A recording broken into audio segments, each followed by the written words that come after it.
আমরা যে কোনো মূল্যে 12ই ফেব্রুয়ারি নির্বাচন অনুষ্ঠিত হোক এটা চাই। সেই নির্বাচনে জয়লাভ করে আমরা সংসদে যেতে চাই। আমাদের সামনে এটাই এখন একমাত্র এজেন্ডা।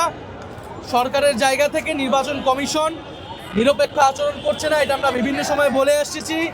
তারা একটি বিশেষ দলকে বিশেষ ধরনের সুবিধা দিচ্ছে। এই যে গত কয়েকদিন নির্বাচনী প্রচারণার নিয়ম না থাকলেও তারা নির্বাচনী প্রচারণা করেছে, অন্যদিকে গণভোটের পক্ষে প্রচারণা করতে যেয়ে আমাদেরকে নির্বাচন কমিশন শোকজ নোটিশ দিয়েছে। ফলে আমরা এটা বারবার বলেছি যে নিরপেক্ষতা থাকতে হলে নিরপেক্ষ আচরণ করতে হবে, কিন্তু আমরা চাই যে কোনো মূল্যে সামনের দিকে এগিয়ে যেতে। জাতীয় নাগরিক পার্টি এনসিপি সংস্কারের পক্ষে যেরকম দৃঢ় অবস্থান ছিল, বিচারের পক্ষে যেরকম দৃঢ় অবস্থান ছিল, একইভাবে নির্বাচন এবং গণভোটের পক্ষে তারা দৃঢ় অবস্থান আছে। যে কোনো মূল্যে আমরা সুষ্ঠু নির্বাচন 12ই ফেব্রুয়ারি যাতে নিশ্চিত হয়, সেজন্য যা যা করা প্রয়োজন তা আমরা করব।